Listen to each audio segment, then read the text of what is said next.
The Real Deal in Real Estate. I'm joined by Josh Green, president of Eastern Title and Segment, Chong Yi of the Yi team at Caliber Home Loans, and Carl Allen of Morel Incorporated Realtors. Did I get that right? Absolutely. Okay. We were working with the name there. We're talking estate sales today, and it's something that a lot of people seem to encounter over their lifetime. So, Carl, what is an estate sale? Estate sale is a liquidation of assets of a deceased person, so everybody is going to encounter it at some point. So what is your top tips for making that process so smooth and get started? Really, the top tip is everyone should get a competent team. That team should consist of a lawyer, an accountant, a real estate agent, and an appraiser, and somebody's really experienced with doing short sales. I mean, with estate sales. Now, when you hear the word estate sale, when I first hear it, you think estate sale, like a huge mansion estate sale, but that's not what that means at all. Oh, no. Anybody's. It can be any asset. It doesn't even have to be real estate, but we're here talking about real estate today. It could be bonds, stocks, anything, an asset. Okay. Would be a part of the estate sale. And Chong, one thing when people are thinking about an estate sale and going through it, what's kind of the biggest thing that might trip them up? Well, I mean, there's a lot that can trip them up, but this is one thing that may become an issue potentially, is that, you know, when buyers are going to look at purchasing a home that's in an estate, they may figure out what the payments are going to be. They may look at it in terms of, well, here's my property tax being, you know, $4,000, let's say.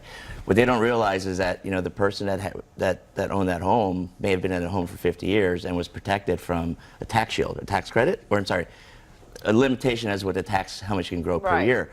So a lot of times they realize, wow, that $4,000 is now $14,000, and now that's $900 more per month on the payment. So that's something like that gets tripped up. And by the way, I looked in the clouds yesterday, and I saw you and Marquette in the clouds. Waving down at you? Hi, yeah, Josh. it was you and Marquette. Hi, beautiful day.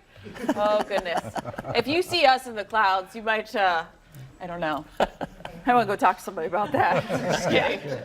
Josh, from the financial standpoint, people are thinking, okay, with the estate sale, we're going to sell some of this stuff off, but what's the key? Well, one of the things that we run into a lot is that a lot of people go and sell the estate or the house, and then all the funds have to go to the estate. Well, they don't have a bank account for the estate, so then they can't receive the funds. So, you know, one of the big things is whenever we get an estate sale with the property in it, we always let the people know to make sure you have a bank account with the estate's name on it, and you can't receive the funds yourself.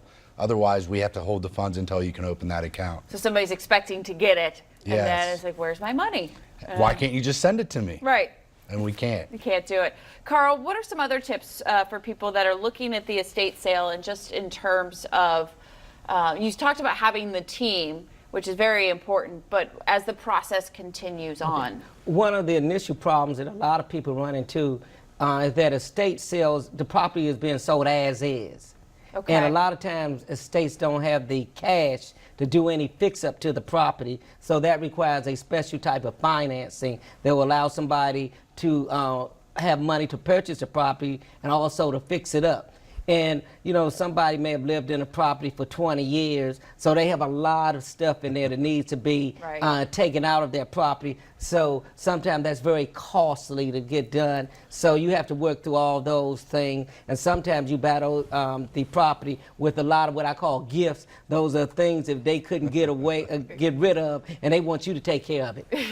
The gifts you may not necessarily want. All right, Chong, Josh, Carl, thank you guys so very much. Of course, the most important, starting with that competent team of people that are experts in estate sales. Thank you guys so much for coming in. If you want more information about our Real Deal team, go to realdealdmv.com or call 240-422-8871. Call now, you get free advice, real estate tips. Plus, if you have a great experience, we want to hear your story right here on Great Day Washington. You can join us to share it. We'll be back after this. It's not too early to start.